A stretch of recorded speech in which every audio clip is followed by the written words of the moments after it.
Via via che ci addentriamo nella stagione invernale, la situazione delle infezioni respiratorie tende a complicarsi. Ci troviamo infatti di fronte a tre fenomeni. Persiste il rischio di infezioni da SARS-CoV-2, Covid-19, basti ricordare che la positività dei tamponi è attualmente intorno al 20% e che il numero delle ospedalizzazioni sta comunque crescendo. In secondo luogo, dobbiamo affrontare anche il problema del cosiddetto virus respiratorio sinciziale, un virus che colpisce soprattutto l'età pediatrica e che già l'anno scorso è stato causa di numerose infezioni. Ed infine si avvicina il rischio dell'epidemia influenzale, anche se dobbiamo notare come a differenza dell'anno scorso non ci siano ancora segni evidenti di una diffusione del contagio. Quindi complessivamente il fatto di dover affrontare tre diversi agenti patogeni rende la situazione impegnativa.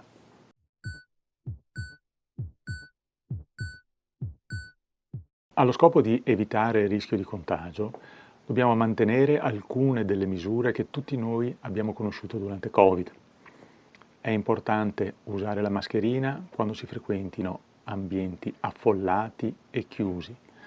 È importante mantenere l'igiene delle mani e naturalmente rimanere a casa, nella propria abitazione, nel momento in cui le condizioni fisiche non siano ottimali, quando per esempio vi sia un rialzo febrile. Per quanto invece riguarda la riduzione del rischio che una persona contagiata vada incontro ad una malattia grave, va sottolineato come per i soggetti a rischio che abbiano contratto infezione da Covid-19 esistono terapie antivirali efficaci che possono essere prescritte anche dal medico di medicina generale e che devono essere assunte entro i primi 5 giorni dalla positività del tampone. Vale invece la pena ricordare che per quanto riguarda l'infezione Covid, ma anche per quanto riguarda l'infezione da virus influenzale, gli antibiotici vanno assunti esclusivamente dopo consulto con il medico.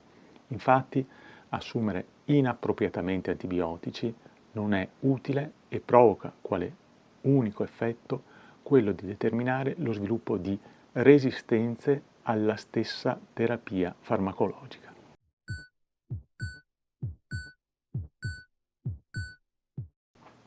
Nella maggior parte dei casi le infezioni respiratorie possono essere curate a casa.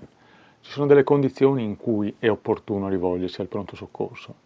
In primo luogo, se l'infezione ha colpito una persona con copatologie, cardiopatico, pneumopatico, oppure di età molto avanzata.